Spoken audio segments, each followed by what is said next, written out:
All right, everyone, welcome back to another episode of the TED Talk. This is, and I just checked it, episode 46 of the show. So we're powering through. We're going strong towards the 50 number, and then hopefully towards 100 in some time. Well, probably a couple years until we get into 100, but who knows? We're coming back with another one that's not really an interview, and you can tell by the layout, as I told you a couple episodes ago. We're doing things in a very modern way here, Michael. We have a different layout or a different color for player interviews and for the podcast, so people can make a difference. You know, we're evolving, but I've got Yumi here returning. I don't know how many times you've been on the channel, by the way, but it's been a couple.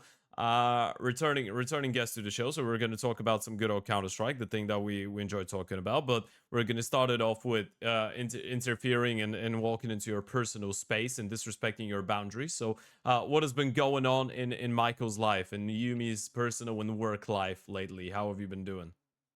Oh, I mean, kind of what a lot of other people in our level of field are doing. It's Yeah. it's talking to people, trying to talk about Counter Strike in as many opportunities as you can, Mm. and just getting by in life and enjoying Tier 1 Counter Strike while we can as well. So, kind of just been doing that. As people can see, if people have maybe watched the stuff I do with King T, or if they see me on some of the stuff I've done with Thorn recently as well. Not my usual backdrop, so I'm, somewhat in travel. I'm in a different location, but that's also one of the benefits of the work that we do. Is that being away doesn't necessarily mean being away from work, Yeah. which is some people would see that as like a negative, like, oh no, Yeah. the work is following me. I can do it from You can never anywhere. escape.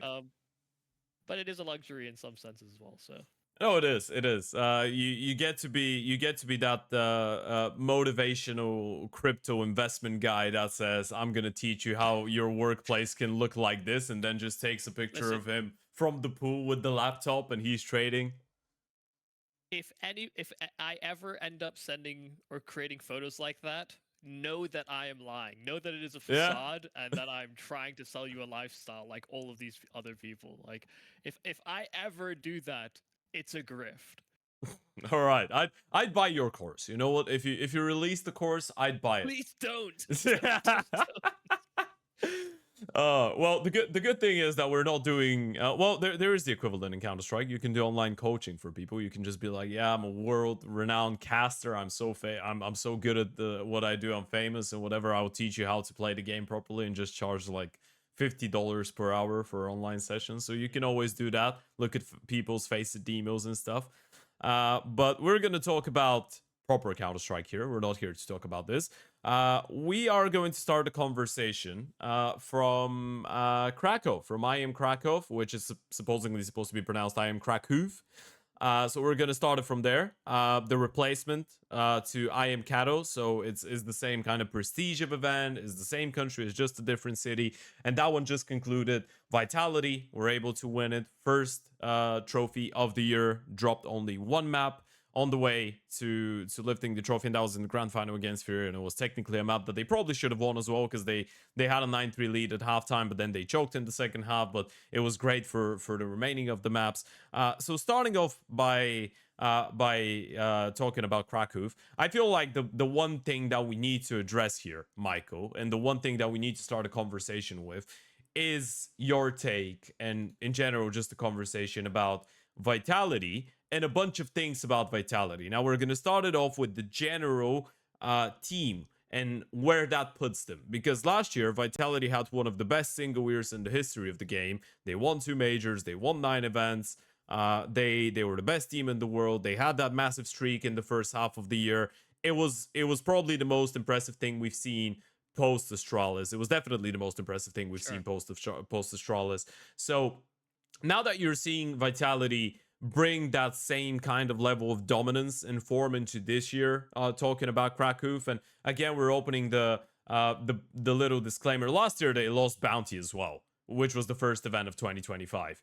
And this time they lost it in the semis. Last year they lost it, I think, 1 round prior or 2 rounds prior to Aurora, that obviously was Eternal Fire back then still. Now they lost to the Falcons. We're not putting too much, or at least I'm not putting too much credit into that. Maybe you are. You're going to let me know. But Where does that put Vitality for you? Do you still look at Vitality and you're like, okay, this is still undoubtedly the best team in the world? Were you one of the people that had some reservations towards whether they're going to be able to hold on to the #1 spot throughout 2026 as well at the end of last year? I mean, just to put like last year's, you make the parallel with the bounties from Yeah. last year this year, and I do think that there is some credence to that, but Mm-hmm. I think the context is obviously different. That was Yeah. obviously the first time that they were playing with Rops. That was when we found out that he was joining the team. That was also coming off of several months of issues with Mezzi and how his position was being handled in anchor spots, and not only betting in a player, but then also having to try and create an environment where someone else can sort of grow more naturally into their Sure. roles. There were a lot of questions to be answered for Vitality, so nobody could have foreseen how well things were going to go for the rest of the season for them. But I don't think there's any surprises coming into this year that it's hard to knock Vitality for anything. The best we can do to say that they aren't in an era and that the era hasn't continued from season 1 last year to now is basically that they didn't win everything last year. They got close-ish a few times. They didn't make it to every grand finals. They did also win both majors. They just didn't Kato alone and both majors in the same year, which is the Cologne one definitely stings for them to have not been able to get their hands on. But I mean, the difference that people would have seen coming into this Krakow event Yeah. is that this is probably the snapshot. If you think about Vitality towards the end of the first season last year, this is that level of Vitality. It's not the gap is not as big as it was from the start of 2025.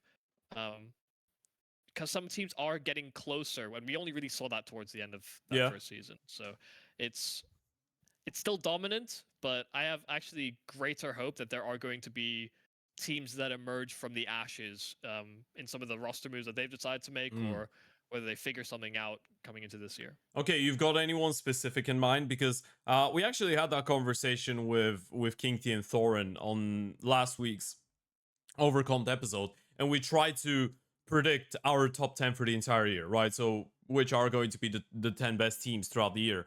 And Vitality was our #1 because of the current position, because of the status that they're in. That was before Krakow, by the way, so now it even holds stronger. We had obviously Fury on there. We had Spirit on there as well. We didn't put Fury a #2, actually. I think we put them like #4, or they would be my #4. I think I was personally going to put either Spirit or Falcons. I forgot, but Spirit, Falcons #2 and 3, and then Fury a #4. And in my eyes, Mouse #5. Those are the teams that I'm looking at, and with some hope of being close to Vitality's level. But then obviously there's a couple of aspects with, for example, Mouse and Falcons. You've got the choke factor. With Spirit, you've got the fact that you need to be probably a little bit patient before you can get to see the full potential of the lineup with Magix at the helm as the IGL, even though Donk's form is still, great. Fury is still looking great, but they are a little bit, they have some things that they are more apparent as issues in comparison to the 3-win streak at events that they had towards the end of last year. So is there one team or multiple teams that you're looking at and you're expecting to see in a challenging position towards, well, I guess the deeper stages of the season as the play progresses?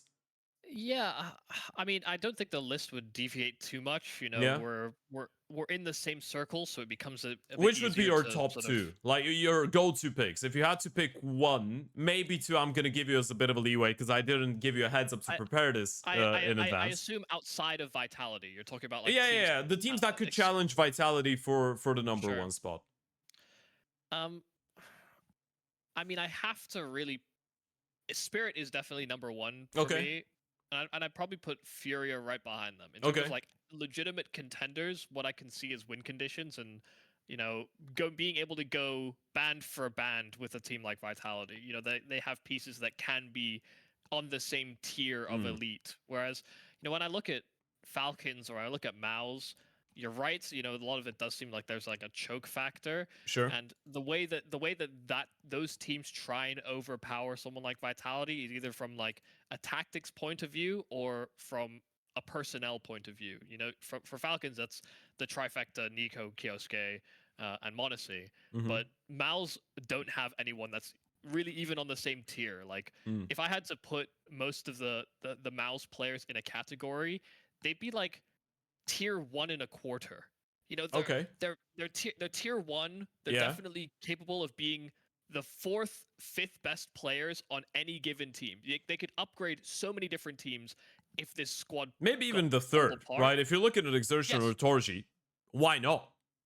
yeah, but none of them would ever be the star on a Right. team, which is why everybody looks at Mouse and goes, "Oh, they have no stars," and it's not it's not untrue, you know. But if you can have like star anchor players who can Yeah. have, you know, Mouse type pieces on a roster, it's everywhere they look around the circle, they see their own reflection staring back almost. So they don't really have that punch up ability, but they do have, you know, good good tactics and teamwork Mm. when pressure's not on. Okay.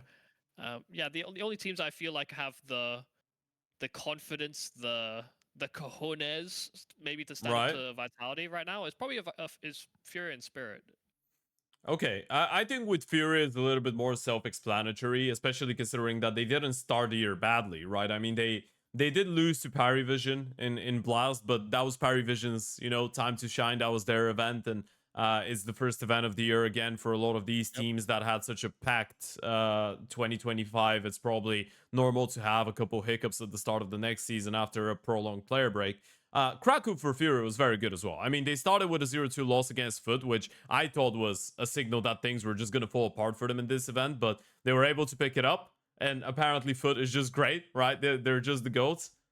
Listen, Foot almost every single time they play up against like a tier 1 Yeah, team for the first time, they almost always catch them out. And yeah. I don't know if that's just an underestimation thing, or if like, oh, these guys used to be academy players, whatever, or if they just think that the playstyle won't work against them. But it has worked against these tier 1 teams, and yeah, maybe Foot aren't like the most consistent squad in the Yeah. world, but they're pretty good at getting that first upset over a team that they haven't had a matchup with against before. Yeah, they're a good upset team. They're a very good upset team. It's kind of like how it was with I guess 3D Max when they picked up Body at certain points Sure. last year, right? Even though I guess you could see there's a bit more substance, there was a little bit more experience and everything, but it's kind of like or how the Mongols were a couple years ago before we started holding them to that high of an account, right? Every now and then they will take down a very big team and then they will struggle to get consecutive wins, but you knew they were capable. So considering how young Foot are, they're kind of in that position. But back to Furia, they were able to pick themselves up. They beat the Mongols, they beat Navi, Astralis, Aurora, and they 2-1 Spirit as well in the semi. So they did make the final. So I feel like it's not implausible to say this is probably the number 2 team after Vitality still. Considering obviously they didn't have the greatest major, and I thought they actually were quite disappointing in the playoffs in Budapest. But in general, the second season of 2025 was good for them. Spirit is the one that I'm interested in to hear your opinion, because I think a lot of people. There is some people that are already calling for Magic's head and already saying he's not good enough to be the IGO of this team, and things are obviously not going to work out. I don't feel the same way. How do you feel about Spirit? How long would you think it would take for Spirit to get to that level? Because I think it's obvious from what we've seen that they are good enough to dominate, but maybe not good enough to win a trophy yet. Yeah, I mean, I think they've got quite a lot of lead time going into what ESL Pro League is. I think their next event. Yeah, they're skipping Cluj. Yeah, and for them, that's probably a very big positive. Okay. I was under this misconception that Spirit would be hard grinding over the player break to try and get, you know, Magic's and Zontic's reorganized back into the roster, because it really didn't feel that way. Like going into Bounty, especially, Zontic's looked, you know, very rusty. People will say he doesn't aim at head height, but he wasn't. He could barely aim at player models actually. Yeah. And you know, the way that the team is restructuring now, I had some very big rejections philosophy wise. You know, Magic's was playing a lot at the back, throwing all the nades for everyone, putting himself in clutch positions, which he's capable of pulling up on that stat sheet. Yeah. And he did in that bounty as well. And But so it's it was quite like, the oh, opposite of Magic what just he was doing before. Yes, exactly. And the thing is, when you've got you've picked up pieces that are supposed to be upgrades in the late round. Tanir was kind of an openers, closers type guy for heroic before, not too dissimilar to Nertz when he was on heroic.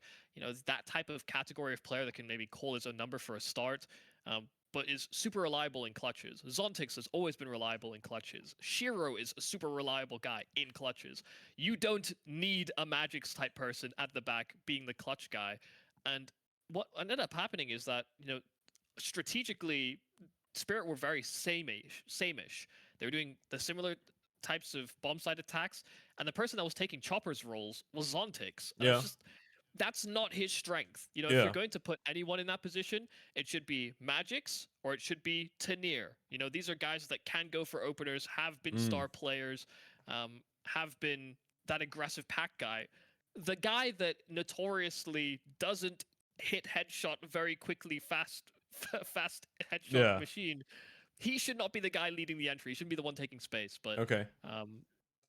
Moving into Krakow, it did seem like they had actually shifted that slightly. I Yeah. saw Magix go and swap some of those positions. He was in less clutches. There were still some games, especially like maps like Mirage. I felt like I feel as though someone else should be throwing the util. Most top level teams, the star players or the AWPers are often the ones throwing basically all the util on site. I mean, I can give you some numbers to support what you were saying here in terms of the shift, because this is one of the things that I noticed as well. So during Krakow, out of the 12 maps that Spirit played, we're talking T sides here, right? Donk is obviously 29.9 attempted entries, which is normal. And then you've got Tanir at 23%. You've got Zontix at 14.2, so he was barely going in first at this event. And then you have Magix at 18.7. Now, when it comes down to Flash's Throne, this is a very weird stat to actually analyze, because oftentimes the entry is just going to flash for himself. The good thing is that Donk barely does that, right? So with Spirit is actually quite telling of how they play. Magix is sitting at 1.37 Flash's Throne per round for this event on T sides, which is, I mean, Shiro's on 0.88, which for people that don't know is actually a respectable number for a support player on T side. So Magic's doing almost 1.4 flashes per round is mental. This is a massive number that not a lot of players reach. So it kind of goes into what you were saying. Yeah, I think it's also a way of kind of shielding Magix from the pressures of kind of calling from the front. That's something that people underestimate when they give Carrigan flack for being the headstrong man into bomb sides, or or being someone like Chopper actually, or someone like Hampus, who was also kind of one of these sort of pseudo entry type players. And a lot of that comes down to prep work. If you're going to be an entry in-game leader or like a sacrificial in-game leader, a lot of it does come down to prep work and how you're getting your team ready for those types of rounds, so that you don't have to call everything while you're trying to clear spots and hit headshots. So it's one of the things I think Magix will essentially have to grow into, because unless someone on the team is going to be picking up that dedicated entry spot and more sacrificial role just for space taking, that's going to have to be the sacrifice of someone like Tanir or a Zontix. Sure. Magix has to basically fulfill that role, which you're pulling someone into an area of discomfort in some way, and that was always going to happen with this roster based on picking up Tanir in the first place. But it's a sacrifice that someone's going to have to make if the team is going to work in the long term. Yeah, I think one of the things that I noticed right after Blast, because I was looking at the way that Magix was calling on some of the T sides, and those two stood out to me. There was a lot of moments where, let's say, Spirit would gather up, they do a late B pop as a finish of a round. And especially if they were able to condition the other team or notice that the other team is not really fighting middle at the start or in the mid round, and they would re-clear it late, but they would focus on the extremities a little bit more. A lot of times Magix would be the person to send himself alone out middle.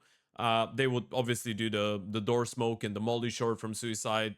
That's usually the job of the Oper. And then Magix would go alone. He'd molly deep short, flash deep to push the CTs away, then do a split smoke. So he was the one that is throwing the trickster type of, I'm going to keep you occupied. I'm just going to draw that imaginary line between the defense while my teammates execute on B. is this the Yep. player that we want to see doing that? Which I appreciate the fact that he's trying to take charge and be active as an IGL when he wants to sell the fake because he knows on what timing he wants to tell them to go and what utility he's thrown and everything like that, which to me that shows that he's taking control of what's going on in the round, or at least he wants to. But in reality, is he the guy that you want to see in that type of a position? No, I mean you want like star level lurkers to be in that type of position. You want you want a Robs, you want a Blame F, you want a Spinks. These are the kind of characters that you would want in that position. Hell, So let's say you put a Tenier there, for example. Yeah. Yeah. Well, I think the knock against Tenier would be that he doesn't really have the experience. Being someone that can be so pivotal on like solo map control, in late round scenarios. That's more of an experience game. Sure. I'd put someone like a Crims there, for sure. I'd put so many veterans there. But let's talk Spirit. Like if it's Spirit, Yeah. who do you put there? Because let's say on a B play like this, like this is a Tenier in specific 3 example. years. Yeah. You know who I want there? I want Hobbit there. Right. Which if people don't know, Copenhagen 2024. I'm a big Zontix guy. Yeah. Zontix was playing like ass kind of leading up to that tournament. I firmly believed they should have replaced either Zontix or Magix with Hobbit at that time. Just because he's that type of player. He's a veteran head. He's active in late rounds. He's mechanically actually a little bit better than what you think about a player his age and his experience.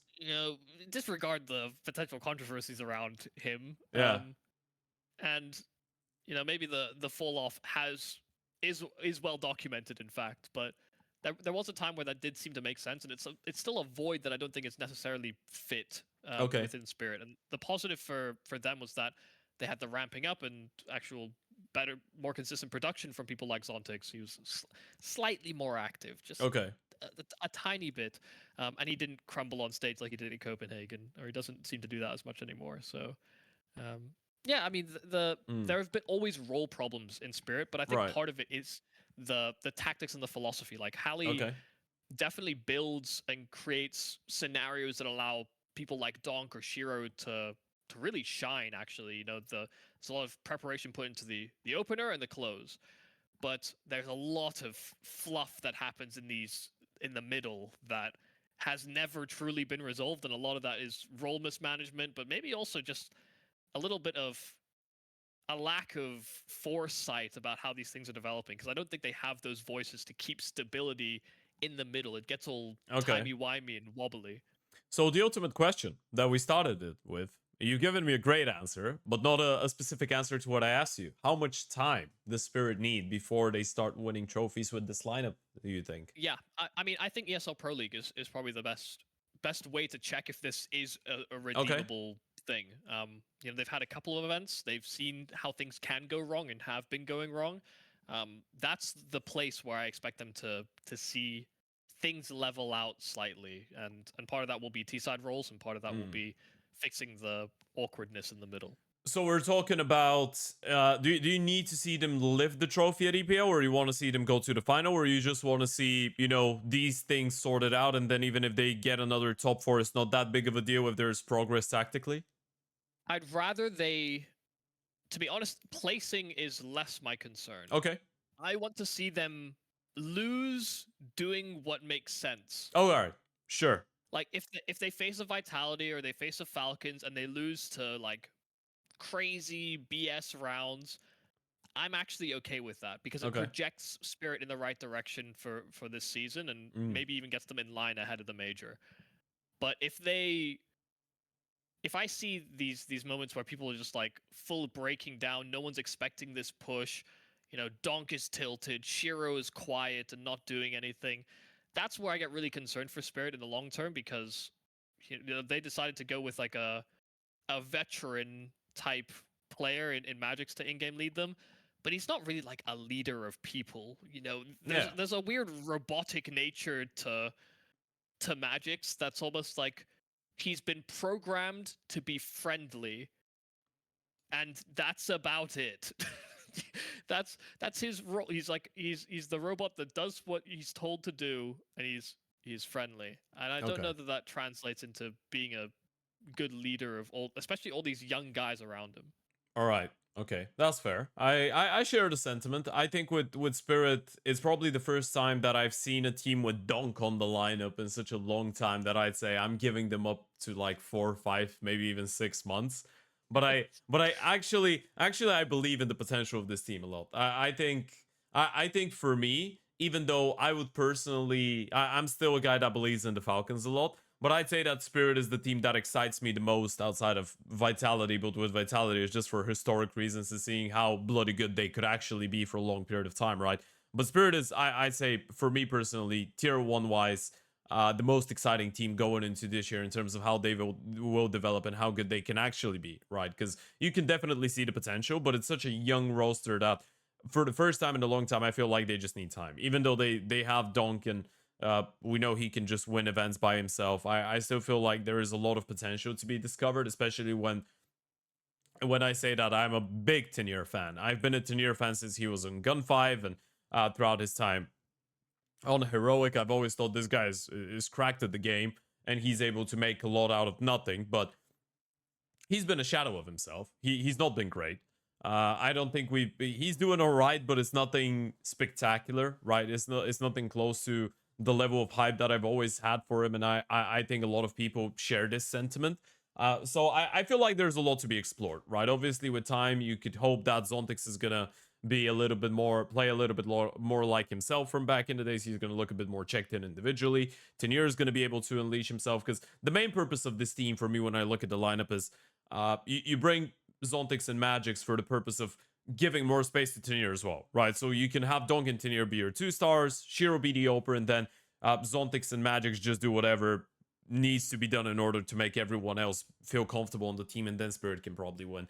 But to the main question that I have, after we've seen Krakow, and this is a bit more of a historical one, I guess. It's not really historical, but it's just what's your opinion? Because someone one of the hires for the Budapest major of the analyst desk might have had the outrageous take of saying this Vitality team, if they win the Budapest major, become the greatest team in the history of the game. Now, that is one that I will take to the grave with me, and it was one of these things that I just said, and in the moment that the words came out of my mouth, I was like, shit. What the hell am I going on about? That's not remotely true. I don't even believe it. Why did I say it? But now that they've started the year so well, and I actually see the potential for, let's say, Spirit to need a long time in order to develop their full potential. I see Falcons and Mouse struggling in important games, even though the Falcons, I believe, are already good enough to be winning trophies, but they just choke a lot of the times. I actually feel like Vitality do have, and I'm going to change my point because this is how it works. Disclaimer, it doesn't. I've already said it, and it You're was just bullshit. retconning things. That's But crazy. yeah, no, I mean, I'm gonna rewrite it, and I will say, for me personally, this Vitality team is on the right track to potentially become the greatest team in the history of the game. And whether that relies only on the fact that, or whether that relies only on whether they win the next major, I'm not sure. But if they show a similar level of dominance, if they win a bunch of events in the first half of this year, they win another major, that's 3 in a row, that's what Vitality had, but they get 2 Grand Slams and they win more events, and Zaiwu keeps playing like he did in Krakow. Is there a conversation to be had? And when does Vitality reach that point for you specifically where you could sit down and say, okay, I can entertain the conversation that this team is greater than what Astralis was, what Fnatic was 10 years ago. They are the number 1 in the history of the game, undisputed number 1. When do you start thinking about this? What needs to happen? And do you see that happening this year potentially? I think the problem I have with looking back at some of those previous eras, because they're obviously great in their respective times, you know. Fnatic brought us this, you know, explosive, ridiculous level of Counter-Strike that was far more rambunctious than people had necessarily become used to, especially coming away from NIP, which were a little bit more methodical, a bit more calculated. There was like these 2 versions of Swedish Counter-Strike that really came to the forefront. Then you have Astralis that brought a lot of order to the circuit with just the textbook level of play. But I think what sets the Vitality era apart for me is they have, I'm not going to say the greatest player of all time, but he might be the greatest star player of all time in ZywOo, who doesn't demand lots of shifts within the roster, Okay. doesn't demand players get displaced from their positions, is a good, seems like a very good cohesive piece within a team, but still has like star level output in a way that Astralis didn't always necessarily have. Maybe they did have, you know, they had Device in at his peak was maybe this, but ZywOo has been able to do that for several years where Device hasn't been able to. And then I think what really scares people about ZywOo is if you see him unleash like you do in that grand final at Krakow, Yeah. where he is going for simple-esque plays. He is going for the repeats that he doesn't usually go for. He's taking space and he's bullying you. That's the ZywOo that scares me. Okay. Because if he's got both, if he can, you know, if he can drive just as well as he puts, where is the flaw in his game? Right. And I'm not sure that there would be one that people can pick apart. People already don't like the guy because he plays too textbook. He plays too safe. Yeah. He's, like what is he, like the perfect play? It's a bit annoying, isn't it? Because at least with Simple and Monacy and these players, you knew that even though they're much better than you, sometimes, you know, they would go for the crazy play and the shot wouldn't hit and you'd have an opportunity to punish, or with some utility or well thought of timing, you can deal with him. ZywOo's kind of like the guy that if you pug on Face It and you get matched up against the 5-man finish stack on Nuke, they just play like this is a major grand final and you're like, they're not taking any chances, not making any mistakes, not taking any risks, but he has the skill set of the superstar, and he's playing like this, which is probably the most annoying thing in the world. And the worst part is, it's not just that he's you playing the calculated game. Yeah. If you give him a chance to win a round, he will take it and he will destroy you with it. So it's one of those where you have to always be playing it in this way that is kind of risk averse, but you almost can't give too much respect, otherwise you play into the hand as well. If he unleashes that part of his game, I mean, the Vitality era is very much still a conversation I have. I know some people are saying like the era ended season 2 last year. I think say because so. They won. I think the major extends the longevity of how I'll frame the Astralis were not winning all the events in between their 3 majors, but it was still the Astralis era, right? Yeah, but they were, you know, Astralis were also losing events and then skipping some. Vitality were attending as many as they humanly could, right? So I think it's obviously the circumstances are different. But see, I'll just say, if for 4 consecutive years, which is not going to happen, if 4 consecutive years we have just one major champion, that's 8 consecutive majors, and they don't win anything in between, this is still this team's era. They're winning all the most important events, all the world championships. Yeah, no, I don't disagree. Yeah. I think I would give some extra grace period when you win majors within that year, especially. So, yeah, no, I mean, I think we're very much still living in that era, and I think there are teams that can catch up, but I'm mainly expecting that to really rear its head actually going into this major at the end of the season. So, which I think would just be exciting for the storyline of it. You know, the fact that we're back in Cologne, it's the tournament that Vitality missed out on last year, another capstone to the dynasty that they're building for themselves. But I do worry that in the build up, it's just going to be more Vitality. Like, I mean, what do we even do? They're going to Atlanta, for God's sakes, and there's so many teams that are just not going to that event. Like, they could win their second Grand Slam, beating teams FaZe, Navi, Astralis, Foot, Liquid, Bait, M80, Legacy. Yeah. It's none of the top 6 teams that we would look at to be challenging them in a grand final. Maybe FaZe could rock up and play spoiler. Right. But that's about as much faith as I've got. I'd say I believe more in I believe more in Navi and Astralis playing spoiler than in FaZe. I'm not gonna lie to you. Hey, but FaZe love pulling up and just being a total nuisance when you least expect them. I guess they're either a nuisance for the other teams because they don't expect it, or they're a nuisance to their own fans. This is how it usually goes with FaZe, but they're always a nuisance for someone, right? So what are we saying? We're saying if Vitality win Cologne, do you consider them a greater team than Astralis was, or at least even? So yeah, I guess I danced around the question. I already consider them a greater team than Astralis. Okay. I mean, if we think about the era of play that we're in, Astralis innovated, everybody caught up. They've ended up falling behind. Vitality are that with a few more of. I mean, they've got like best in slot role pieces. Genuinely, outside of maybe Flamesy for Donk. Like, who are you swapping? I mean, the HLTV Awards said everything you needed to know about Vitality in the year that they had and the pieces that have been refined into those positions. Sure. Astralis had that. They had people in top threes everywhere, but I wouldn't necessarily say that everybody was like top one in Oh their no, spot. for sure. I mean, you had Simple, who was obviously for device, but you still probably. I mean, it was a bit of a 50-50, Like, but then it's like a chemistry fit, right? yeah, So, exactly. You could say that Simple was better. You could make that argument. You could also make the argument that probably if you're an Astralis stance, device was better, but that would be because of a lot of the team accolades, right? So if you're talking purely individually, there was probably a bunch of people that could have been better pure operas than device. There's probably, I mean, Nico was in a phenomenal shape still at the time, and he wasn't on that team. He was definitely a better entry fragger than Dupree was mechanically, right? And there's a bunch of other players that were definitely better than some of the individual pieces on Astralis. It was more about the, a collective effort of the team. yeah, and I think if you want to, I mean, this feels derogatory, and I don't mean to use it this way, but Okay. if the rival team to the Astralis era is Liquid, how seriously are we taking this? Like, how? I know that Liquid obviously had their bout of successes, the Grand Slam that they won. It's Okay. all impressive. I genuinely was a fan of that team. But Yeah.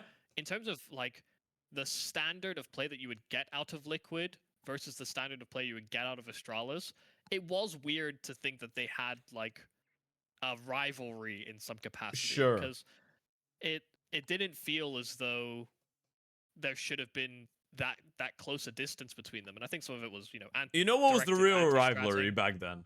The real rivalry was Astralis versus Simple. That was the real rivalry. Because every time they play, it'd be like, oh, the best player in the world is playing against the best team in the world. Who's going to win? Sure. And now you can actually make the point that the best player on the world is on the best team in the world, right? Which intertwines into an entirely different conversation of like, Simple was the best in someone else's era, and Zai was the best in his own team's era. But I guess now you can start having this conversation, because I think a lot of people agreed that last year donk just had the most impressive single year in the history of the game, right? So you could say that donk was probably better than ZywOo in 2025. If this is the level that we're getting out of ZywOo that we did see in Krakow, not even in every single event, just when it matters, right?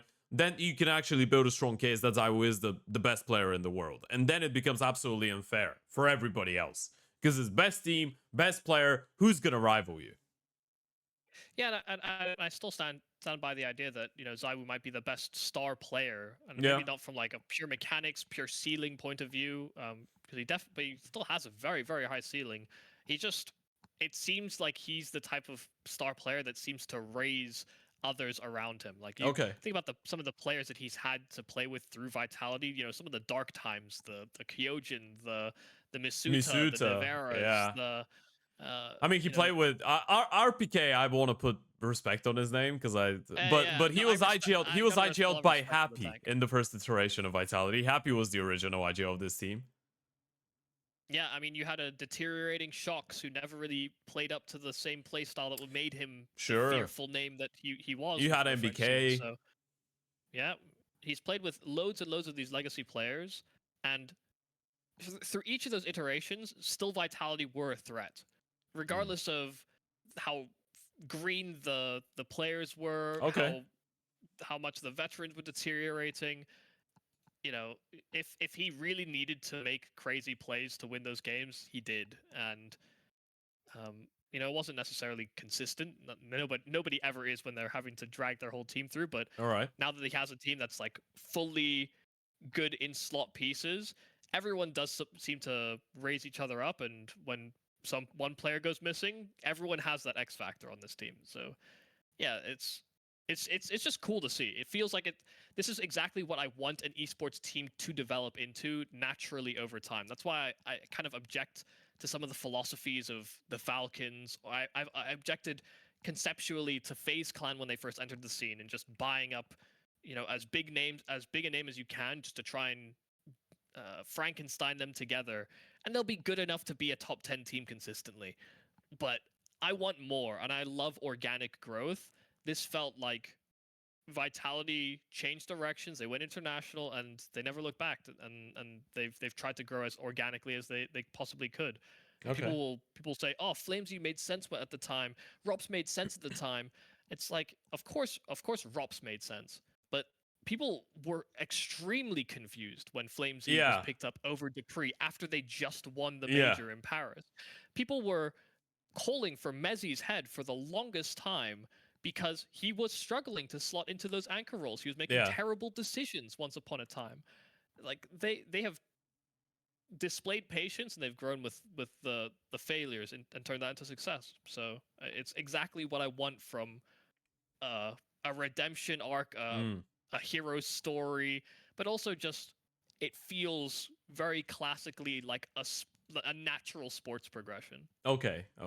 I like it. I like it because there's finally someone else that shares my sentiment towards wanting to dethrone Astralis from the title of greatest team ever. Because I'm not gonna lie to you. I think sick and tired of hearing this. Yeah, especially after what I said in Budapest. But obviously that was outrageous. But I wouldn't say that for me they're greater than Astralis now, because I think Astralis redefined the game in a very unique way, which obviously now when you look at it, you're like, yeah, but that's obvious progression. It's just like, how didn't people think of, okay, let's use our utility on certain timings and combine it? But that's how you look at all the stages of tactical progression in the game. Like, you give it a couple years, and then the previous thing, you're like, everyone was such a moron. And you're like, well, actually, I was playing the game. Before these guys started doing it, I wasn't doing it either. So maybe I was a moron as well. Maybe we were all morons, right? This is just how it evolves, right? It's kind of like, I don't know. Now everyone knows how to change their light bulb. Probably when electricity came out, a lot of people were afraid to even touch it, right? So it's kind of like this for me. So I wouldn't say that Vitality have redefined the way that Counter-Strike is being played, but I think they've optimized it in a phenomenal way.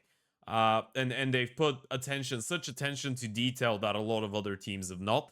Not only in game but outside of the game, with the mental work, with the atmosphere and the energy that they built on the team. That's why I'm such a massive Apex stance, because I think he's done a phenomenal job with his team, with obviously all the performance coaches and the psychologists and everything.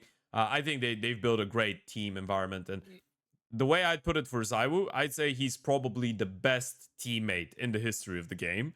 Sure. Just because you get, as we said, you get the guy that's always going to try and, laugh and have a good time on the server, but he's going to be making the right plays. He's not going to have that edgy, borderline toxic character. He's going to find a little bit of ego because he's just that good. So he's going to be the measured and good teammate for the team atmosphere, but he's, in the meantime, the best player, or one of the best players in the world, right? Which just makes it perfect. So I believe Vitality has all the potential to be a greater team than Astralis. I think they win one more major, they make it 3 in a row, and then I simply, outside of the thing that Astralis just redefined the tactical view for the game, I will struggle to find other reasons to say Vitality is not the greatest team in the history of the game. But that's what makes it exciting, man. Maybe at the start of the year, a lot of people were having that conversation. They win Krakow, ZywOo plays the best event in his career, and suddenly we're all back on the train, brother. Yeah. We've always loved them. They're the best team. Yeah, I've always been a ZywOo fan. I've always thought he's much better than Simple ever was.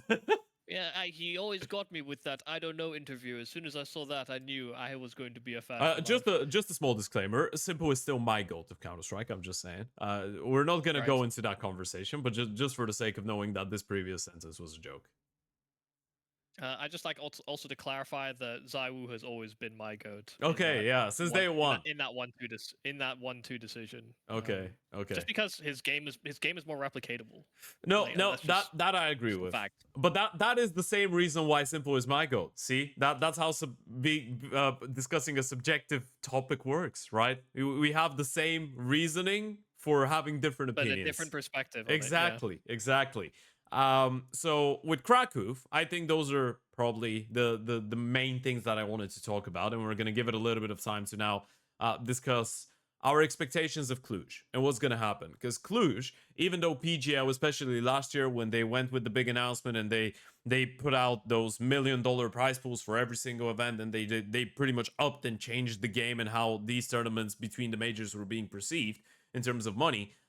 They never got to have the same level of prestige as some of the even ESL events that had 400k prize pool, right? Because simply a lot of the best teams were skipping PGL. Now, this has changed in a massive way. Now, this is the first time we're getting a non-major PGL event that has 9 out of the top 10 teams involved. Spirit is the only one not going. You've got the Vitality, you've got the Fury, Falcons, Parivision, Mouse, Aurora, Navi, FaZe, G2. You've got the full package of teams. You've got a main Swiss, playoffs, 1.250 million on the line.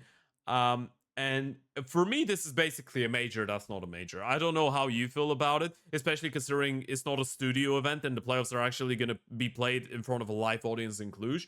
This is a major. In terms of the quality of Counter-Strike, the prestige is not the same, right? But in terms of the quality, the format, the teams, it is a major without Spirit. Yeah. No, I actually don't disagree. I think that's one of the confusing parts about some of these top teams being absent. Actually, is that this is like the perfect warm up for the major in a lot of ways as well. Because sure, it's several months out of the way, but it follows the same format, just with best of threes. You have a lot of the elite level teams that, if anything, sorry to cut you off, it's a good testing ground of what a major main Swiss could look like if everything was a BO3. Yeah, exactly. It's great. Which I wonder if, like, conceptually that's something that PGL are floating, if like they're seeing if it's like financially feasible to run, because they have a very intimate working relationship with Valve as well. Okay. But it's also just a VRS juicer, like having this many best of threes on LAN in a prestige event with lots of money. It's just man, only if bcgame could play that event, then Aragorn and Crazy would be out the next second. They'd be like, thank you for just the get the 10 best of threes online yeah. with me, Tyrus, and you're like, all right, when is my boy Perfecto coming in? Yeah, well, that's tough. But I think expectations for Cluj are definitely high, just in terms of like what I expect there's even teams that I put on the fringes that we didn't discuss being in that sort of top 3 Throne Vitality. That I think could level up quite significantly. Like I do think, okay, the Mongols are going to take quite a bit of time. Before we get into that, I'm gonna take a page out of the double swing here, because this is something that I like doing as well. But we're not gonna do it in the same way.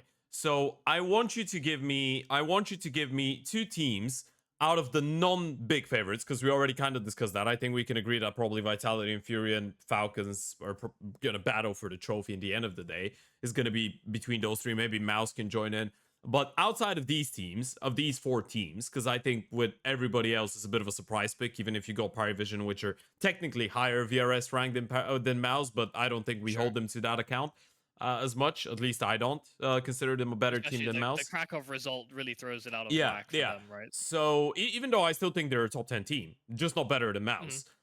2 teams outside of everybody else that you think will surprise people in a pleasant way. Now, surprise people in a pleasant way, depending on who the team is, could mean different things, right? So make of it what you will. Like if you, I don't know, if we're talking Pain, maybe a pleasant surprise is them even making it out of the groups, right? That is a pleasant surprise for Pain. If we're talking Aurora or Navi, a pleasant surprise is making it into the final or maybe winning the event or whatever. So you can go whichever direction you want to with this, but 2 teams out of everybody else, bar those top 4 that we already mentioned, which I think would be cop-outs if we're talking about who's going to do well, that you think could do well and exceed inclusion. Why? I mean, to me, I feel like the answer is easy, but I'm gonna add a bonus third that is picking from one of those top 4 teams, and I'll explain why. But the 2 teams I'd focus on are probably G2 and Aurora. Okay. I think G2 play pretty ugly Counter-Strike. Like, the London event was very impressive because it was brand new. Nobody really knew what they were going to do, and I think a lot of teams had no read on what they were going to play. But moving into event after event, you start to see like the deterioration of like individual form from Malbs. I think Matish looked a little bit shaky in several positions. Some Pius never really got going in this team, especially in that second season. But I think the positives for them is that coming out of the player break, it does look like something has begun to click. Yeah. Whether that's Hunter's calling and how he's using himself actually to create more space for someone like Matish to succeed, whether that's trying to set up Malbs for these openers. And I think it's just familiarity for some Pius. Because listen, I've ragged on some Pius for quite some time for being subpar, especially the going away from Falcons into this project or being in Heroic and just being mid, right? This is not how I typically would attribute him, but I think there's a lack of familiarity with what people want to do that really hurts some Pies. He was never really the hyper aggressive take space type AWPer that he was at the very, very height of his breakout. He was far more defensive, wasn't really sure how to activate on T sides, and it was only when his teams started building momentum that he started building that confidence as well. So he's someone that I have seen get have these nominal improvements from event to event just from the eye test. And I think that's as this team hashes out what it wants to be identity wise, because that was always the problem with the void left with a lack of a proper in-game leader, lack of Nico, lack of Monacy, pieces that they'd built around for so long. There was no real identity. They're I think starting to find that now with Saw and Hunter taking the reins. Which I also just think they're a hard team to not like. They've got good personalities, they've got good players. Mattis, Heavy God, Sampius, Malbs, all these guys. I'd say they play pretty structured CS as well. I think when you look at the games, it's like very rarely you're actually gonna see G2 do stuff on the server that doesn't make sense from a macro level, right? Decision making, the way that they end rounds on T sides is usually very, very well thought of, right? And the communication seems to be on point. It's kind of like more, as you pointed out, at times you don't have that unique touch. But the thing that they do properly, even if they do end up losing the round. Like you can clearly tell there's an idea. There isn't as much randomness, which I think a lot of people actually thought there would be a lot of randomness to this team, right? Especially considering that Hunter is a new IGL, newly appointed. You've got a lot of young guys on the team. You've got someone like Malbs, like Matush. So I guess it was not the most crazy statement to make that G2 would just be a team that relies on firepower and just play a very, very simple way. A very simple tactical approach, I guess. But I think Saw and Hunter have done a very good job with, and that's why I want to give credit to Saw, because I just cannot think of the last time I've seen Saw be on a team for 3 months and then this team playing bad Counter-Strike. I just cannot. And I know it's difficult to evaluate on what a coach does for a team, but I will just go out and say it. I truthfully believe Saw is one of the best coaches in the world right now. And you just give him a team. In a couple months, he's going to make this team play proper Counter-Strike. You can't promise him, or he can't promise you that he's going to win trophies with every single set of players, right? Because it's not how it works, unfortunately. You can't just get every single combination and win trophies. But it's kind of like what Mutiras was to the Portuguese scene, where you just give him everyone, you just give him anyone, and he'd make them look like a legitimate player. Saw just makes the team play proper Counter-Strike, which I think is better. It's a better face than what people expected. It's definitely improvements that have been shown so far this year. Yeah, no, I mean, when certain coaches go into certain teams, you can see the fingerprints, you can see the identity via the coach or via the in-game leader. And I think, there have been many instances where that hasn't come through and people just go, what are these guys even calling? I'm thinking Alexi B on G2. I'm thinking Hooksy on G2. I'm thinking Snacks on G2. Actually, G2 has a weird relationship with in-game leaders, I would like to say. But, Snappy to Falcons, that didn't really feel like snappy Counter-Strike, actually. Right. There's quite a few through lines where you can see, like, either the coach or the in-game leader is having more of their identity, I guess, imprinted on the roster. But on G2, I do agree they play a structured game, but I think when people looked at the roster and thought about the Hunter swap for in-game leaders and bring in Saw, bring in some Pius, I think they we're hoping for more of a middle ground. You know, Okay. I think there is definitely a good macro philosophy that's being implemented, but I don't think these are the players to accurately understand what these bits Okay. do in the long term. You know, they Sure. understand that they're a cog in the machine, but when a cog comes loose, they don't know how it's supposed to go back into the machine to make it work Right. again. And I think that's you know, micro and macro are very deeply intertwined in my eyes as Yeah. to how things are supposed to work. Of course. And you know, there's a reason why so many teams have slightly different takes on the meta or slightly different takes on certain maps, and it's because they try and play into the strengths, and they try and actually merge the macro philosophy with the Mm-hmm. internal micro philosophies of each of their cogs. Mm. And I think that's the part that is currently slightly missing from G2, Sure. and it's maybe starting to get better coming into this year. I would agree. I can back that. And the second team that you mentioned was Aurora. Now, I have another extra pick because I do agree about G2. That was going to be one of my picks. So that's why I kind of jumped into the conversation. Sure. And I'm just going to frame this Aurora conversation in I'm going to throw the ball to your court again. And I will say, explain yourself because I will listen. And at the end of your point, I will just join in and I will voice a completely different opinion unless you convince me. But I'm opening my mind and I'm ready to be proven or not proven wrong. I'm ready to be converted into someone that believes that what Aurora did with that roster change actually does something for them. So yeah, I've tried to voice this opinion in a couple of places, and I think I Okay. did so recently on Thorn's watch party. That I think you arrived after I said this. Yeah. In that watch party. So the thing I see about Aurora is, you know, conceptually the core of this team and what they've tried to do has always been, who's the best player in Turkey that we can pick up? Let's look at the stat sheet. All right, let's give him a shot. Let's give him a shot. Okay, these guys don't fit, like either vibes wise or role wise. Something is wrong. We're still off balance. And the acquisition of Soulfly to me feels like a very distinct direction shift. You know, Soulfly, as much as he was maybe the best looking prospect, he's also probably the most versatile piece that they've ever tried to pick up.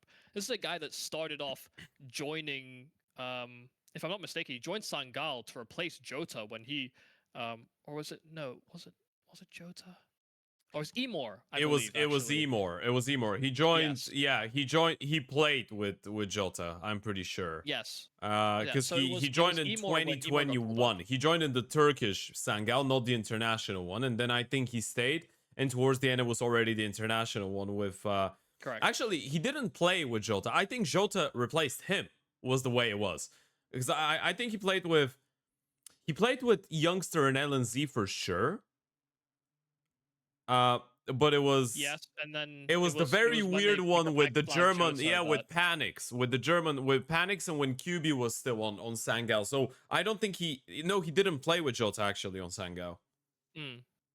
But I guess the main point was that he came in, replaced Amor to be a big sites anchor and to play more role disposition. Wasn't necessarily a star player, but did actually a commendable job at that, considering he was a rookie at the time. Then moved into support roles, then moved into like space taker positions, and then towards the end with Fireflux became essentially just star fragger entry guy for the roster that was more aggressive than he'd ever really been in his career.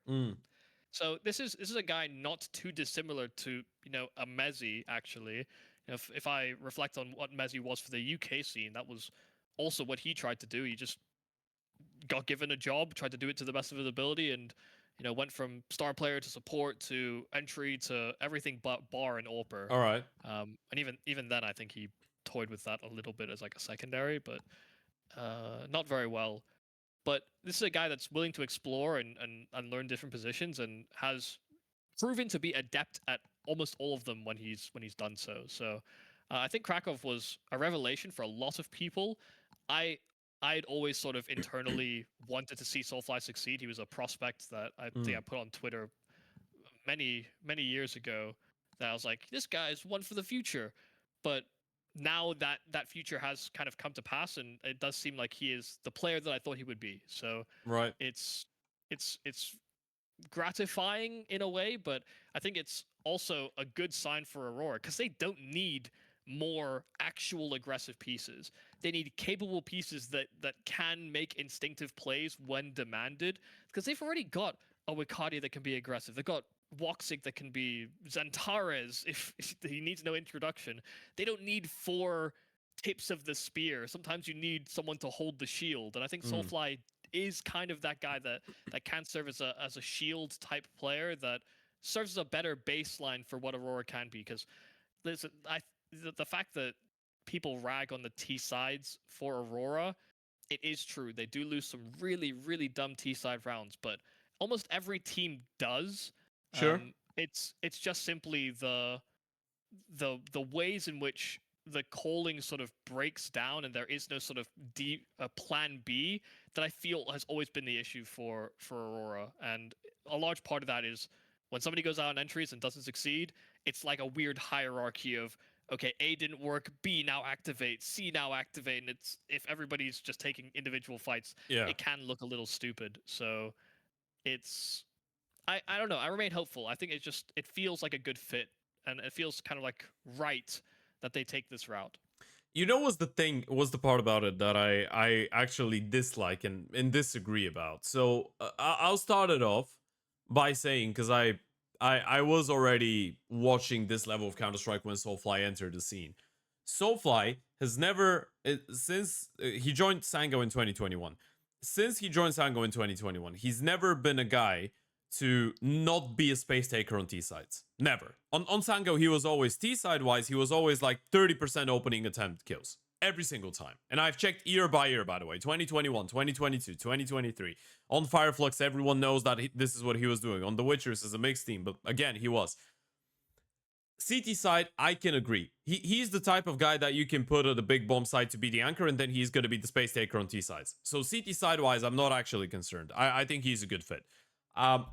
I am concerned with how will that impact his level of confidence when he knows that he needs to be a little bit more passive, he needs to be a lurker, he needs to feel the timing a little bit before getting involved in a team that is generally not tactically as developed, which is something that Major himself has said a couple of times. I just think this is Aurora looking for a solution to a problem that they didn't have, to be quite frank with you. This is obviously speculation, but this is how I feel about the team. I feel like we're seeing a good resurgence on this team because they made a change now and everyone feels that extra piece of motivation. Is kind of like a honeymoon because Soulfly's had a couple of good games and everyone's like, okay, new year, new team, new mindset, whatever. The issues that they had last year, I don't think they were with Jota. I think it was the team's mentality. I think it was the communication between, Major and Woxic and Xantares, the 3 key pieces. Wakadia was never the problem. I thought Jota did a great job last year. I thought this is what they needed, right? Because people are saying they need someone who can be, a reliable pair of hands towards the bomb side and a good lurker that can also... Yeah, exactly. Exactly. I think this is what Jota was. I really don't see how Jota was doing a lot of different things. Like, the only difference I see between Jota and Soulfly is that in terms of the archetype of a player that he is, Soulfly is more aggressive and he's willing to make more moves, right? And Jota's a little bit more static. He's kind of like a killer turret. You just put him somewhere and you're like, okay, you just shoot them and he's gonna shoot them. But he was doing a lot of tough things on this team. Like, his roles were not easy on this team. So the one thing that I'm questioning is whether long term is the best thing to actually put someone like Soulfly in that type of a position. And the one thing that I am questioning is what happens when, not if, when Aurora has one very bad event, because that just happens to everyone bar Vitality at this point, and maybe Furia. When they have one very bad event and frustration goes up, what happens if Soulfly again is the person to be blamed by the others? So I just don't look at it as a solution of the global problem. Like, did Soulfly play a couple very good games? He did. Can he shoot? He can absolutely shoot. Is he a good player? He is.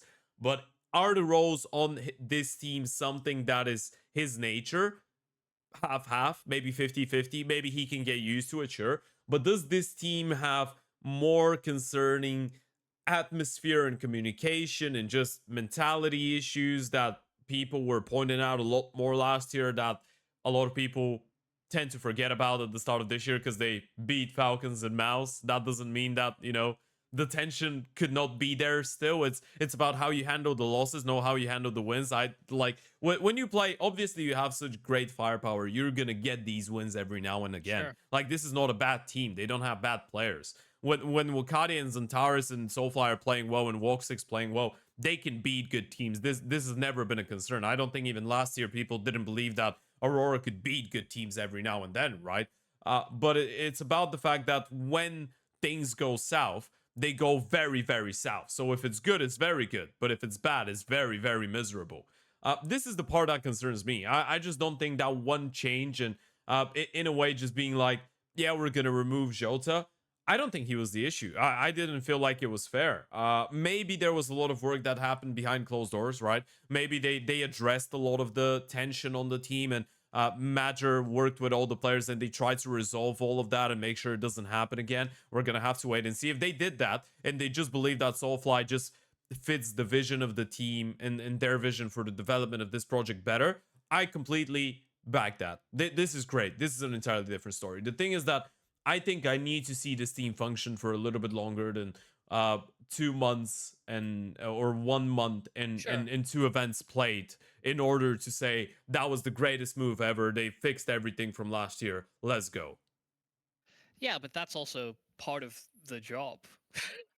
that's also Right. part of what we do, is that we Yeah, have yeah. to try and conceptualize. And I No, think I'm conceptualizing in a negative way. That's what I'm Yeah, yeah. skeptical. I'm skeptical. and I'm a little bit more positive. Yeah, I just yeah. think the Soulfly fit, from from my limited observations, he doesn't seem like the type of guy that would tilt, Okay. which I think is a positive. I've seen it's like a contagion on Aurora. Yeah. And it does seem like every other piece that they've had, whether it has been X-Cloud, whether that has been Jota, whether that has been Emor, and all these Yeah. other pieces that they've tried to upgrade the squad with, they all are heavy tilters. And you already Right. have Woxic and Zantares and Major. Wikadia looks like he gets a little frustrated, but it's almost like it's a bit like pantomime. Like, he Yeah. knows he's not the problem, really, so he's just like, oh, damn it, guys, we need to win more rounds. But he knows he's doing his job. Yeah. So I think they've just brought in another piece that's able to put out heavy output, play some slightly different roles. He'll grow into it, but also that just won't tilt as hard as some of the other key pieces on the roster. So That I agree with. That I agree Yeah. with. I've heard some talks about Soulfly's good personality and that he's a very energetic, very positive Now, guy. that could all change, Sometimes you're just in a certain atmosphere and it's like you're like a sponge. You Hey, take man. it all in. Sometimes I'm a very positive guy. And then I play 5 days of Bulgarian 5 stacks on Face It and I just start hating on people. Yeah, you become the environment you're surrounded with. That's very often what happens. So I pray for you, Soulfly. I pray for your mental. I told you were going to say you pray for me, but yeah, I pray for Soulfly as well. I just hope that whatever tea they serve him, Yeah. he applies a positive strainer on it and Okay. seeds out all the toxic thoughts. With that being said, I agree with that. I think we're gonna close it out with because I don't want this to be a 2-hour episode because we're already Sure. filming quite late and you have an early call time tomorrow for some casts. Or consider. We're going to talk about one last team, and we're not gonna do the negative talk of teams that we think are just gonna get flopped or whatever. Because you know what, Michael, with all this conversation, you've converted me into being open-minded towards Aurora. Now I'm not 100% negative. Now I see a world where this could go right. So I'm like that Korean Hongdae guy, Yeah. Are you open-minded? Yeah. Do you live alone? Be like the water, my friend. the water, my friend. But yeah, I'm gonna open my eyes towards the potential of this Aurora team working out. I'm still a little bit skeptical, but I guess we'll see. The last team I want us to talk about, and I want to hear your opinion on before I give my strong stance. But in general, this is a positive type of vibe for me. I would actually say Astralis. I think at the start of the year, I was not hopeful when the announcement came in. I was very happy to see Fuzi get an opportunity to be on a bigger team because I think he has deserved that chance for a long time, and he's been a very underrated Oper, which now we're seeing on the server. He's probably their best player since this move.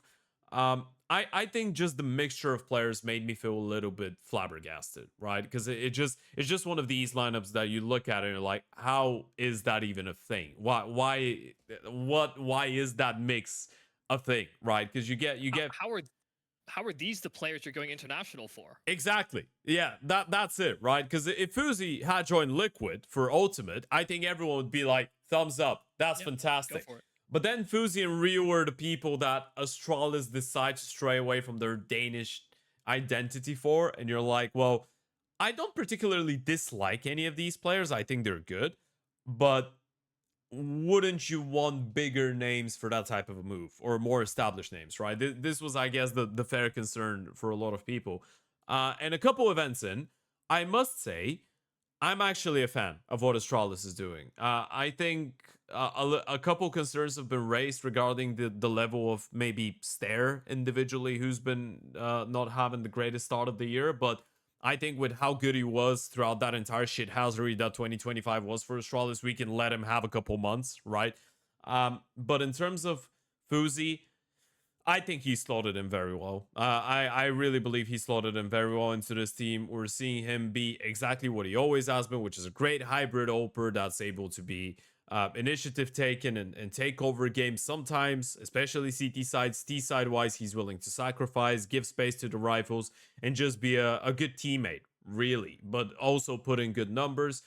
Yabi, his individual performance has actually excelled since these guys arrived, and he's been playing a much better game. I feel like he's finding his place on the team, which again is a surprise because he wasn't one of the guys that was consistently great at the start or at the end of next year. I feel like Ryu is slotting in well, considering he's not really a star player, star player, right? He's that type of a guy that you can give a star position maybe to, but you can put him in an anchor spot or you can let him be a pack rifle or a lurker and he's still going to do equally well, which is kind of like the vibe that they're going with Yeah, he's like when it comes he's down a to it. bounty hunter or a soldier. You know, you need to give him a Exactly. target. Yeah, exactly. And I think he's been slotted in well. I don't mind the type of Counter-Strike Astralis have been playing. I mean, even you look at the results, they lost at Bounty, they lost to Parivision online again, so I'm not putting too much into that. And that was Astralis in their first online game, and Parivision ended up winning the event, if you want to take it that way. Krakow, the only very weird moment for me was when they lost to NRG, but that was an OC outstanding lifetime performance. But they still beat Pain, they beat Gamer Legion, they go into the main stage of the event. They lost only to Spirit and to Furia, and to be fair, that Furia game, they could have They easily almost, yeah, won. They could have yeah, easily 2-0 absolutely. that game. They beat Foot, which was one of the most difficult underdogs to put down in the entire event, and they did get their revenge against Parivision on LAN in a 2-1 fashion. They have been playing some close games, a lot of close Counter-Strike. A couple of times we've seen them struggle to close out games that they probably should, right? It was the same with, I think, Parivision. They probably should have closed 2-0 because they had, what, an 8-4 lead on the second map at halftime, and they couldn't close. And against Furia, they had a 7-5 and they couldn't close. But in general, I think the fact that you're not able to close games is not that big of an issue for a new team that's just transitioned into playing international Counter-Strike Yeah, for two of the players. For Stair, it's not the first time because he was on Sprout, but it's the first time in a long time. For Yabi, it's the first. And I just, in general, believe that these are things that you can work on. But the fact that they are putting themselves in that position where you could see a world where they 2-0 Fury, you could see a world where they beat these teams. And even against Spirit, correct me if I'm wrong, one of the maps did go into overtime. It was Dust 2. And then Overpass, they had 6 rounds on the T side, but they just had a very slow start to the CT side. So I think the potential that we've seen out of Astralis in these games to just play, as you said with Spirit, it's not about winning, it's about playing good Counter-Strike and being competitive against very good teams. I think they've been able to beat that. So for yeah, Astralis going into Cluj, I'm open-minded. I think they can make playoffs. yeah. The way I like to think about Astralis is, you know, not too dissimilar to what Furia did. Yeah. Actually, you know, maybe timing's feels a little awkward. They're picking up pieces that may be a little unfamiliar or not so known in Tier 1 Counter Strike, but it's in very similar positions. You know, this is uh, Ryu is very willing to be a heavy forward entry type player, unlike someone like Yabi before him, or unlike someone like Stown. You know, these guys were never really dedicated entry type players. Stare was never really that guy, but they had to be thrust into those positions. They had to do it out of necessity. Otherwise, Hooksy was doing it, and you know, we've seen how good that's worked for him historically. So I think what's cool is that, you know, it's very, the parallels to Furia are actually very significant. I actually just feel like Astralis are a little further along than Furia were when they first betted in Molodor and Yakindar.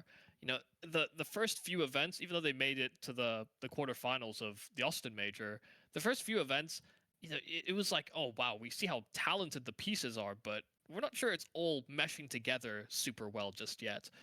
And for me, I feel like the mesh is better, but the ceiling of the players that they've picked up in Fuzi and Ryu are slightly lower than Sure. that of a Yukindar and a Molodoi, right? But they're also, you know, maybe for Fuzi it's not so much as early in his career. I mean, he's globe-trotted so much already in his career, and he's still only 23. So I mean, I guess he's got many years ahead of him technically. But That's the crazy thing about Fuzi, I think, because he's been around for such a long time. He's one of those players that make you suffer of the, let's say, Bemis syndrome is what I'd call it, right? Sure. Where you just feel like he's much older than he actually is. It's just because when he was on NIP, that was what, 4 years ago.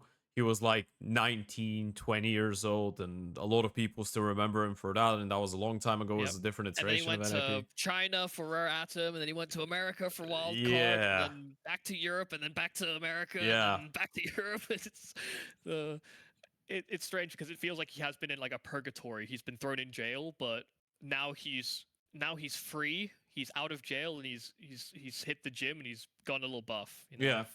it does feel like he's become a stronger player for all that experience that he's gained going cross regions and playing with wildly different teammates and communication styles. So it's, you know, it's redemption for Fuzi, but I think this is also just nice for Hooksy to have. You know, it feels more reminiscent actually of how things were structured under Copenhagen Flames. That was always the thing I had an issue with Hooksy joining a G2 and people lauding him for the in-game leading in under that G2 management. They weren't playing Hooksy Counter-Strike. They didn't have a Roy that could be hard entry. They didn't have a Zyphon that was playing passive, you know, restricted roles. Instead, he had a team that was far more front side heavy and less reliable in those late situations, outside of maybe a crazy Modesty round or something along those lines, right? So it's just nice that it feels like there's some stability and there's clear direction with the pieces that they have on this roster. It feels very archetypal, and that's, I think, what Hooksy exceeds at. Okay, that's I'm glad to say that we share the same vision and an opinion about this team, and I think I'm a big Stare fan. Yeah, same. I'm a Stare holder. I've been a Stare holder for a long time. Same. Ever since the Sprout days, my man. Ever since the Sprout days. That's where the real ones know. Sadly, Marix let us down, and he went to play for Fatbet for God knows how long now. But he's still 22 as well. He's suffering from the same syndrome. That Favbet thing had a whole crazy hairstyles thing going on. So, oh man, don't even remind me of that. I remember the first game I joined when they had these hairstyles updated onto the photos. I was like, or even on the cameras we could see it. I was like, what the hell is going on here? It was like what Aurora did, but even weirder somehow. It was worse. It was lower quality Aurora. It was like Aurora from Alibaba, something like this. Yeah. But yeah, on that note, we're gonna put an end to the show here because it's already 1 hour and 20 minutes, and as we said, Michael needs to go to bed because he's got the Istanbul LAN to cast tomorrow. And I'm doing an event as well. I'm doing the Copenhagen Gaming Week, which starts like what, an hour and a half later than yours. So yeah, roughly about that. Technically, I have a little bit more time, but technically it's 11 p.m. for me and it's 9 p.m. for you. So we have the same amount. But yeah, we're gonna enjoy some quality LAN tier 2, tier 3 Counter-Strike over the course of the last couple of days. But you guys, let us know what you think about all the topics that we discussed so far. Do you think that Vitality is already a greater team than Astralis? That's gonna be an interesting one. Or you think they need to win a little bit more? And of course, you can let us know, who do you think is going to win PGL Cluj-Napoca, which is the unofficial major of this year, is how I'll call it. because of the amount of teams in the arena games and everything. But yeah, make sure you go and check out Michael as well on Twitter. He's on the double swing weekly, or at least once every 2 weeks. Whenever there's an event, we can Yeah. maybe preview if we have the time. So There's he's the on the schedule. double swing on King T's channel every now and then. I'm gonna leave a link to that below. Yeah, And last but there's not no least, schedule. yeah, last but not least, there isn't a schedule with these ones as well, mate. Don't worry about it. Big shout out to A-Zone. You want to get yourselves hooked up with the highest quality headsets out there? Go and check them out. Code TED, 10% off. High quality for wireless, wired headsets. And as Dupree has already said it in Talking Counter, I guess I can say as well, A-Zone will working on in-ears as well. So if you're a die-hard, hardcore Counter-Strike guy that wants to play with in-ears at home, and you have a mic like this, and you don't want to have the big, heavy headset on your head, soon, maybe, you'll get the option to buy in-ears from A-Zone, which would be fucking amazing. So go and check them out. They are the main brand between this entire podcast. It's just them right now, so go and check them out. They're great. And yeah, get yourselves hooked up with the best headsets in the game. We'll see you in the next one. Stay safe and bye-bye.